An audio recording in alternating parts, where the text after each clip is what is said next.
Hi കൂട്ടുകാരെ, പുതിയൊരു വീഡിയോയിലേക്ക് എല്ലാവർക്കും സ്വാഗതം. അങ്ങനെ അനുപമ ഇനി തൻ്റെ വീട്ടിലോട്ട് പോകാൻ നിൽക്കുകയാണ് കേട്ടോ. ഇന്ദ്രേട്ടൻ്റെ അരികിലോട്ട് പോകാൻ നിൽക്കുമ്പോൾ ചിരു പറയുന്നത്, ചേച്ചി ഇപ്പോൾ പോകണ്ടായിരുന്നു, അമ്പിളി ചേച്ചിയുടെ രഘുവേട്ടൻ്റെ ഇടയിലുള്ള പ്രശ്നം ഒന്ന് പരിഹരിക്കായിരുന്നു, എന്നെക്കൊണ്ട് ഒറ്റയ്ക്ക് താങ്ങില്ല, ചേച്ചിയും കൂടി ഉണ്ടായിരുന്നെങ്കിലെന്ന് പറയാം കേട്ടോ. എടി മോളെ, ഇന്ദ്രേട്ടൻ്റെ മാനസികാവസ്ഥ ഇപ്പോൾ വല്ലാത്തൊരു മാനസികാവസ്ഥയാണ്. ആ മനുഷ്യനെ ഒറ്റയ്ക്കാക്കുന്നത് തീരെ ശരിയല്ലല്ലോ. ചിരി പറയണ, ഓ അത് പറയുമ്പോഴും ശരിയുണ്ട് ചേച്ചി, എന്നാൽ പോയിക്കോ, അല്ല അപ്പോൾ എന്ത് ചെയ്യാനാണെന്ന് പറയുമ്പോൾ തൻ്റെ ഫോണിൽ എന്തോ മെസ്സേജ് വന്നു കേട്ടോ. ചീരു വെറുതെ അത് എടുത്ത് പ്ലേ ചെയ്യാണ്. വിനയനാണ് അയച്ചിരിക്കുന്നത്. അതിങ്ങനെ പ്ലേ ചെയ്യുമ്പോഴാണ് കേട്ടോ അന്ന് രഘുവിൻ്റെ പ്രശ്നത്തിൽ ഉണ്ടായ ആ വീഡിയോ അതിങ്ങനെ ഷെയർ ചെയ്തിരിക്കുകയാണ്. ഇത് കാണുന്ന ചീരു ആകെ അന്തം വിടുകയാണ്. ചേച്ചി ഇങ്ങോട്ട് നോക്കി, മോനെ എന്നാ അവിടെ വെച്ചേന്ന് പറയണേ. അങ്ങനെ വിച്ചുവിനെ അവിടെ വെച്ചിട്ട് അനുപമ വന്ന് നോക്കുക. ഈശ്വര, ഇതാരാ ഇത് പ്ലേ ഇതാരാ ഇത് വീഡിയോ ആക്കി മാറ്റിയത്? ഇതും ഇനി ആ വിനയൻ്റെ പണിയാണ്. അയ്യോ, വിഷുവിൻ്റെ അന്ന് വിനയൻ വീട്ടിലായിരുന്നു എന്ന് അമ്മ പറയുന്നത് കേട്ടിട്ടുണ്ട്, അപ്പോൾ അതായിരിക്കില്ല എന്നാണ് എനിക്ക് തോന്നുന്നത്. ഈശ്വര, ഇനിയിപ്പോൾ ഇതിൻ്റെ പിറകിൽ ആരാ കളിച്ചത്? വിനയനെ എങ്ങനെ ഇത് കിട്ടിയത്? അമ്പിളി ചേച്ചി കണ്ടാലും ഉണ്ടല്ലോ എന്ന് പറയുമ്പോൾ അമ്പിളി കടന്നു വരുന്നു കേട്ടോ. അമ്പിളിയെ കണ്ടവിടെ തന്നെ ഇവരിത് മറച്ചു വെക്കാൻ നോക്കുക. അപ്പം അമ്പിളി ചോദിക്കണേ, എന്തിൻ്റെ വീഡിയോയെക്കുറിച്ചാണ് നിങ്ങൾ പറയുന്നത്? ഒന്നുമില്ല എന്ന് പറയണേ. ചേച്ചിയുടെ പണി നോക്കിക്കോ എന്ന് പറയണേ. എന്താ, എനിക്കിത് കാണാനും ഇതാക്കാനൊന്നും പാടില്ലേ? അത് ഈ സോഷ്യൽ മീഡിയ അല്ലേ, ഇപ്പോൾ ഇങ്ങനെ ഓരോ വീഡിയോകൾ ഇങ്ങനെ വരും, അതിനെക്കുറിച്ച് എന്തായാലും ഞാനൊന്ന് കണ്ടുവിട്ടിടി. അനു, നീ ടേബിളിന്മേൽ ഭക്ഷണം എടുത്ത് വെച്ചിട്ടുണ്ട്, നീ അതെടുത്ത് കഴിച്ചോ. ഞാനെന്തായാലും ഇത് കണ്ടിട്ട് ഞാനും ചിരും കൂടി ഒരുമിച്ച് വരാമെന്ന് പറയണേ. അപ്പോൾ ചിരു പറയണേ, അതിൻ്റെ ഒന്നും ആവശ്യമില്ല, കാണണ്ട, എന്താ ഞാൻ കാണാൻ പാടില്ല എന്ന് നിങ്ങൾക്കുണ്ടോ എന്ന് പറഞ്ഞിട്ട് ആ ഫോണ് തട്ടിപ്പറിക്കുകയാണ്. പിന്നീട് ഈ വീഡിയോ കാണണം അമ്പിളിക്ക് കല്ല് അടങ്ങുന്നില്ല. അങ്ങനെ അമ്പിളിയെ പെട്ടെന്ന് ആ ഫോണിൽ നിന്ന് രഘുവിനെ അത് ഷെയർ ചെയ്ത് പോകുകയാണ് കേട്ടോ. ഇതേ സമയമോ ഇതായിരുന്നു, ഞാൻ ഇത്രയൊന്നും അല്ല പ്രതീക്ഷ, ഇതിലും ഡബിൾ പ്രതീക്ഷിച്ചാണ് ഞാനിരിക്കുന്നത്. അപ്പോൾ ഇതൊക്കെ കണ്ടിട്ട് എന്തിനു ഞാൻ വിഷമിക്കണം? നിങ്ങളെന്നെ ഇത് കണ്ടിട്ടാണോ സങ്കടപ്പെടുന്നതെന്ന് കരുതിയിട്ടാണോ നിങ്ങൾ കാണിക്കാതെ ഇരുന്നത്? ഇതൊന്നൊരു വിഷയമല്ല എന്ന് പറഞ്ഞാൽ അമ്പിളി പോവാണ് കേട്ടോ. അപ്പം അമ്പിളിയുടെ ആ പെരുമാറ്റം ഇവരെ വല്ലാതെ എന്തോ ഒരു ഭീതിയാക്കുകയാണ് കേട്ടോ. പിന്നീട് കാണിക്കുന്ന രഘുവിനെയാണ്. രഘുവിൻ്റെ ഫോണിൽ മെസ്സേജ് വന്നിരിക്കുകയാണ്. രഘു അത് എടുത്ത് നോക്കുമ്പോൾ ആ വീഡിയോ, ഈശ്വര, ഇതെന്താ എനിക്ക് മുന്നറിയിപ്പില്ലാതെ ചിരുത് അയച്ചു തന്നിരിക്കുന്നത്? ഇതിപ്പോൾ ആരാ അയച്ചത്? എവിടുന്നാണ് ഈ വീഡിയോ കിട്ടിയത്? ഈശ്വര, എനിക്ക് പേടിയാവും, അമ്പിളി അമ്മാവനും ഇത് കണ്ടിട്ടുണ്ടാവും, ഇനി എന്തൊക്കെയാണോ ഈശ്വര വരുന്നത് എന്നൊക്കെ ഇങ്ങനെ പറയുന്നുണ്ട് കേട്ടോ. ഇതേ സമയം ഈ വാക്കുകളൊക്കെ പറയുമ്പോൾ ഉടൻ തന്നെ അമ്പിളി അമ്മാവനും ഇത് കണ്ടിട്ടുണ്ടോ എന്നൊക്കെ ഇങ്ങനെ ചോദിക്കുന്നുണ്ട് കേട്ടോ. അങ്ങനെ ചിരുവിനെ വിളിച്ചു നോക്കട്ടെ എന്ന് പറഞ്ഞിട്ട് ചിരുവിനെ വിളിക്കുകയാണ്. ചിരു ഫോൺ കൊടുക്കുകയാണ്. തൻ്റെ കുഞ്ഞിനെ ഇങ്ങനെ ഉറക്കിക്കൊണ്ടിരിക്കുകയാണ്. മോനെ ഉറങ്ങിടാ, അപ്പം അമ്മ ഭക്ഷണം കഴിക്കോട്ടെ, അമ്മ പോകുന്നത് ഇഷ്ടമല്ല എന്ന് എനിക്കറിയാം, എന്നാലും ഭക്ഷണം കഴിക്കാനല്ലടാ, നിൻ്റെ വയറ് നിറഞ്ഞില്ല, എൻ്റെ വയറ് നിറഞ്ഞില്ല എന്നുള്ള കുസൃതി ചോദ്യങ്ങളൊക്കെയാണ് കേട്ടോ. അങ്ങനെ കുഞ്ഞിനോട് അതൊക്കെ പറഞ്ഞുകൊണ്ടിരിക്കുമ്പോൾ രഘുവിൻ്റെ വിളി, എന്താ രഘുവേട്ട എൻ്റെ ഫോണിലോട്ട് എന്താ വിശേഷമാണോ എന്ന് പറഞ്ഞിട്ട് എടുക്കുകയാണ്. അപ്പോൾ ചിരു, എന്താ നീ എന്നോടൊരു കാര്യം പോലും പറയാതെ എൻ്റെ ഫോണിലോട്ട് ആ വീഡിയോ അയച്ചത്? എന്ത് വീഡിയോ? അന്നാ പ്രശ്നം ഉണ്ടായ വീഡിയോ? എന്ത് വീഡിയോ? അയ്യോ, ഇനിയിപ്പോൾ അമ്പിളി ചേച്ചിയാണോ അത് അയച്ചിട്ടുള്ളത്? ഞാൻ കണ്ടിട്ടില്ല രഘുവേട്ട, എന്താ ഈ പറയുന്നത്? ചിരു, നീ എന്നെ പൊട്ടനാക്കുകയാണോ? അല്ല, ഞാൻ അറിഞ്ഞിട്ടില്ല. അപ്പോൾ ഈ വീഡിയോ അയച്ചത് അമ്പിളിയാണോ? അമ്പിളി കണ്ടോ? ആ, അമ്പിളി ചേച്ചി എൻ്റെ ഫോൺ വാങ്ങിയത് അമ്പിളി ചേച്ചി ആയിരിക്കുമോ? അവളെ കുറ്റം പറഞ്ഞിട്ട് കാര്യമില്ല, അവളത് ചെയ്യും, അവളെ കുറ്റം പറയാനും പറ്റത്തില്ലല്ലോ എന്നിങ്ങനെ പറഞ്ഞ് ഫോൺ കട്ട് ചെയ്യുകയാണ്. പിന്നീടാണെങ്കിലോ രഘു ഈ ഫോൺ പിടിച്ച് നിൽക്കുമ്പോൾ ഭാനുമ അങ്ങോട്ടേക്ക് കടന്നു വരണം. അപ്പോൾ ഭാനുമ കാണുകയാണ് രഘുവിൻ്റെ മുഖത്ത് വല്ലാത്തൊരു ടെൻഷൻ.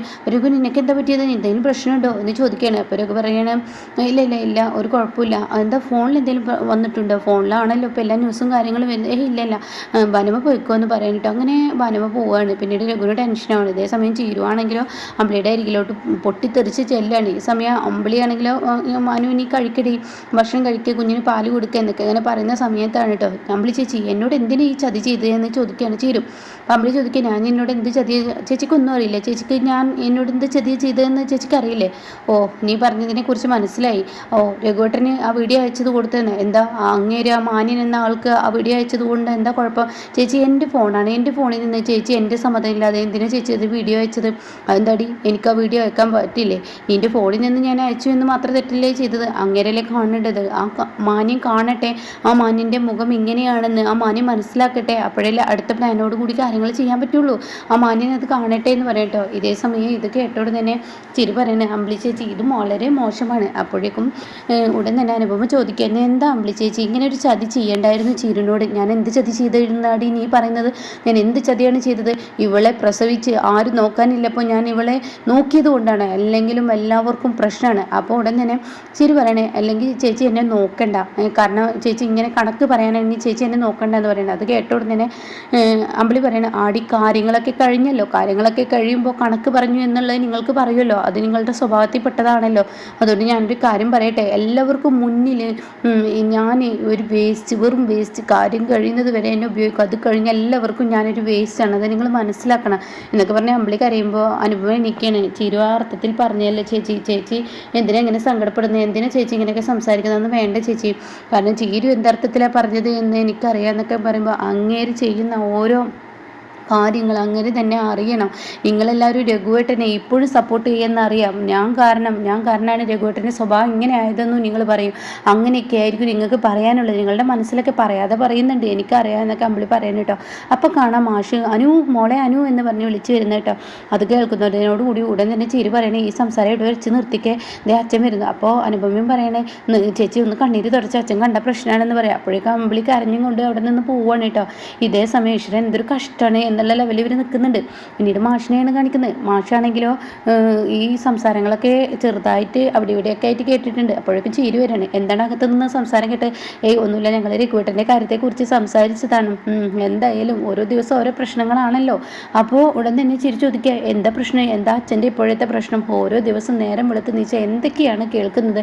അപ്പോഴേക്കും എന്താ പ്രശ്നം എന്ന് വീണ്ടും ചോദിക്കാൻ കേട്ടോ. അപ്പോൾ ഉടൻ തന്നെ പറയണം, അത് ഇന്ദ്രൻ വിളിച്ചിരുന്നു. അപ്പോൾ ചിരുവിന് പേടിയാവാണ്. ഈശ്വര, അച്ഛനെ ഈ വിവരം അറിഞ്ഞിട്ടാണോ ഇങ്ങനെ അവിടെ എവിടെയും തൊടാതെ സംസാരിക്കുന്നത് എന്ന ലെവലിൽ ഇങ്ങനെ നിൽക്കണം. അപ്പോൾ പറയണേ ഇന്ദ്രൻ വിളിച്ചിരുന്നു, ഇന്ദ്രൻ അവൻ്റെ വീട്ടിൽ പ്രശ്നമാണെന്നും അവൻ ആ വീട്ടിൽ നിന്ന് ഇറങ്ങുകയാണെന്നും എന്ന് പറഞ്ഞു. അപ്പോൾ എന്താ ഇപ്പോൾ അടുത്ത പ്രശ്നം? അനുപമയോട് അങ്ങോട്ട് ചെല്ലണ്ടെന്നോ അവൻ പറഞ്ഞു. ഇവിടെ തന്നെ അനുവിനെ നിർത്താനാണ് അവനെ ആവശ്യപ്പെട്ടിരിക്കുന്നത്. അപ്പോൾ അത് കേൾക്കുന്നതിനോടുകൂടി ഈശ്വര എന്താ ഇനിയിപ്പോൾ അവിടെ പ്രശ്നം ഉണ്ടായിരിക്കുന്നത്? അവൻ്റെ സംസാരത്തിൽ എനിക്ക് ചെറിയൊരു സൂചന തോന്നി. ഇപ്പോൾ ഈ പറയുന്ന സുശീലയുടെ ഭർത്താവിൻ്റെ മകനല്ല എന്നുള്ള ആ സൂചന പോലും ഇനിയിപ്പോൾ ഇന്ദ്രന് കിട്ടിയിരിക്കുന്നു. ആ മനുഷ്യൻ ആകെ തകർന്നിരിക്കുന്നു, ഇന്ദ്രൻ ആകെ തകർന്നു. അപ്പോൾ അത് കേൾക്കുന്ന മാഷ് അങ്ങനെ പറഞ്ഞ ഉടനെ തന്നെ മാഷ് പറയുന്നുണ്ട്, എന്തായാലും ഇനി ഇന്ദ്രൻ അവിടെ നിൽക്കാതിരിക്കുന്നല്ലത്, യാതൊരു വ്യക്തബന്ധമില്ലാത്ത വീട്ടിൽ ഇന്ദ്രൻ നിൽക്കുന്നതിനേക്കാൾ നല്ലത് അവന് വേറെ താമസിച്ചോട്ടെ, അവന് ചിലപ്പോൾ അനുവിൻ്റെ വീട്ടിൽ താമസിക്കാനായിരിക്കും ഉദ്ദേശം എന്നൊക്കെ എന്നെ പറയുന്നുണ്ട് കേട്ടോ. അപ്പോൾ ഈ സമയം ചിരി പറയണേ, അനുചേച്ചിയെ പെട്ടെന്ന് അങ്ങോട്ടേക്ക് പറഞ്ഞേക്കാൻ നോക്കുക, അതാണ് നല്ലത്. കാരണം അനുചേച്ചി ഇപ്പോൾ ഈ സമയം ഇന്ദ്രൻ്റെ കൂടെ ഉണ്ടാവണം അച്ഛാ, അത് പെട്ടെന്ന് ചെയ്യാൻ നോക്കിയെന്ന് പറയണം. അപ്പോൾ ഈ സമയം ശരി, ഞാൻ എന്തായാലും ഇപ്പോൾ ബസ്സുണ്ട്, ജംഗ്ഷനിൽ പോയി അവളെ അങ്ങ് ബസ് കയറ്റി വിട്ടാം എന്ന് പറയണേ. അപ്പോൾ അനുപമയോട് പെട്ടെന്ന് റെഡിയായി പുറത്ത് വരാൻ പറയണേ കേട്ടോ. ഇതേ സമയം താൻ ഗേറ്റിന് വെളിയിലോട്ട് ഇങ്ങനെ കിടക്കുകയാണ്. ഇന്ദ്രൻ ബാഗ് എടുത്ത് കിടക്കുന്ന സമയത്ത് തൻ്റെ മുന്നിൽ കാണാൻ സുശീല വന്ന് നിൽക്കുന്നത്. അപ്പോൾ ഈ സുശീല വയ്ക്കുന്നത് ഇതാ എടുക്കാം, പെട്ടിയും പ്രമാണമൊക്കെ എടുത്ത് പോകുന്നത്. അപ്പോൾ അത് കേട്ടോടെ തന്നെ സത്യനും ശ്യാമും അതുപോലെ സോനയെ കൂടി വരും. ഇന്ദ്രട്ട ബാഗൊക്കെ എടുത്തിട്ട് എങ്ങോട്ടാണ് പോകുന്നത്? അപ്പോൾ സുശീല പറയണം, അച്ചി വീട്ടിൽ പുറത്തേക്ക് പോവാണ് അവന്. അപ്പോൾ ഇത് കേട്ടോടെ തന്നെ ഇന്ദ്രട്ട എന്തായി കാണിക്കുന്നത്? അപ്പോൾ ഇന്ദ്രൻ പറയണ, ആരും എനിക്ക് വേണ്ടി സംസാരിക്കണ്ട, ഞാൻ പോവാണ്, ഞാൻ അച്ചി വീട്ടിൽ പുറത്തേക്കൊന്നല്ല, ഞാൻ ഈ വീട്ടിൽ എനിക്ക് യാതൊരു വിലയില്ലാത്ത വീട്ടിൽ ഇനി ഞാൻ നിൽക്കുന്നത് ശരിയല്ല, എൻ്റെ രക്തബന്ധങ്ങളില്ലാത്ത വീട്ടിൽ ഞാൻ നിൽക്കുന്നത് ശരിയല്ലല്ലോ. ഇന്ദ്രട്ടൻ എന്താ ഇങ്ങനെയൊക്കെ പറയുന്നത് എന്ന് സത്യം ചോദിക്കുകയാണ്. ഞങ്ങളുടെ ഏട്ടനാണ് ഇന്ദ്രട്ടൻ, ഒരിക്കലും ഇന്ദ്രട്ടൻ ഞങ്ങളുടെ ഏട്ടനല്ലാതിരിക്കില്ല. അപ്പോൾ സോന പറയുന്നത് ശരിയാണ്, ഞങ്ങളുടെ അച്ഛൻ്റെ അതേ ചോര തന്നെയാണ്, ഞങ്ങളുടെയൊക്കെ ചോര ഒന്നാണ്, നമ്മുടെയൊക്കെ ചോര ഒന്നാണ്, അതുകൊണ്ട് ഇന്ദ്രട്ടൻ പോകാൻ പറ്റത്തില്ല എന്ന് പറയട്ടോ. അപ്പോൾ ഇന്ദ്രൻ പറയണേ, അത് പറയേണ്ട ആൾ പറയാത്തത് കൊണ്ട് തന്നെ എനിക്കിവിടെ നിൽക്കാൻ പറ്റത്തില്ലല്ലോ. അപ്പോൾ സോന പൊട്ടിത്തെറിക്കുകയാണ്, അമ്മേ മര്യാദക്ക് നിർത്തിക്കോ, അമ്മ ഇന്ദ്രട്ടനോട് പറ പോവല്ലേ എന്ന്, അമ്മ പറഞ്ഞാൽ ഇന്ദ്രട്ടൻ പോവാതിരിക്കുള്ളൂ. അപ്പോൾ ഉടൻ തന്നെ സുശീല പറയാണ്, ഞാനെങ്ങനെ പറയാനാ, അമ്മ പറ, അച്ഛൻ്റെ മകൻ തന്നെയാണ് ഇന്ദ്രൻ എന്നുള്ള സത്യം പറ, ഞങ്ങളുടെ അച്ഛൻ ഒന്നാണെന്നോ അമ്മ രണ്ടാണെന്നോ അമ്മക്ക് പറഞ്ഞ പോരെ. അതെ, എനിക്ക് അറിയാത്ത കാര്യങ്ങൾ അങ്ങനെ ഒറ്റടിക്ക് പറയാൻ എനിക്ക് കഴിയില്ല, എനിക്കറിയാത്ത കാര്യമാണ് ഞാൻ പറഞ്ഞത്. അവൻ്റെ അച്ഛന് ഈ പറയുന്ന അവൻ്റെ അച്ഛൻ തന്നെയാണോ എന്നുള്ളത് എനിക്കറിയില്ല, അങ്ങനെ നുണയെ പറഞ്ഞിട്ടുള്ളൂ എന്ന് പറയാം കേട്ടോ. അപ്പോൾ ഇത് കേൾക്കുന്നതിനോടുകൂടി ഇന്ദ്രൻ പറയണേ, ഇനി ആരും എനിക്ക് വേണ്ടി സംസാരിക്കണ്ട, നാളെ നിങ്ങൾ എന്നെ തള്ളിപ്പറയുമ്പോൾ എനിക്കത് താങ്ങാൻ കഴിയില്ല. ഇപ്പം നിങ്ങൾ ഏട്ടനാണെന്ന് ആ ഒരു പരിഗണന എനിക്ക് തരുന്നുണ്ട്, എന്നാൽ നാളെ നിങ്ങളുടെ ഏട്ടനല്ല എന്ന് പറഞ്ഞു കഴിഞ്ഞാൽ ഞാൻ ചിലപ്പോൾ ചങ്ക് പൊട്ടി മരിക്കും. അപ്പോൾ അത് ഒഴിവാക്കാൻ ഞാൻ ഇവിടെ നിന്ന് പോയേ പറ്റുള്ളൂ അമ്മേ. അപ്പോൾ എന്നിങ്ങനെ പറയുമ്പോൾ സുശീലക്ക് പേടിയാവാണ്. സുശീലയുടെ മുഖം ആകെ പരിഭ്രാന്തിയാവാണ്. ഒരിക്കലും പ്രതീക്ഷയില്ല തൻ്റെ മകൻ വീട് വിട്ടിറങ്ങുന്നു. അങ്ങനെ സുശീല ആകെ പേടിയോട് കൂടി നോക്കുമ്പോൾ സുശീല പറയണം, അതെ, ഞാനാണ് നിന്നെ വളർത്തി ഈ ലെവലിലാക്കി എടുത്തത്, അത് നീ മറക്കണ്ട. അതുകൊണ്ട് ഞാൻ നിൻ്റെ അമ്മയില്ലെങ്കിലും വളർത്തമ്മയാണ്, അത് ഞാൻ മറക്കണ്ട.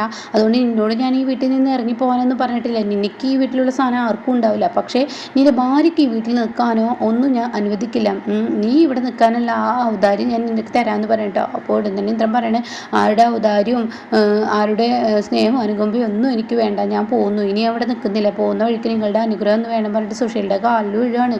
അപ്പോൾ മക്കൾക്ക് എല്ലാവർക്കും പേടിയാണ്. സോനയും സത്യനും ഷാമൊക്കെ ആകെ പേടിയോട് കൂടി നിൽക്കുകയാണ്. സുശീലയുടെ കണക്ക് കൂട്ടലുകൾ തെറ്റുന്ന ആ ഒരു കിടുക്കനാണ് കേട്ടോ ഇനി വരുന്നത്.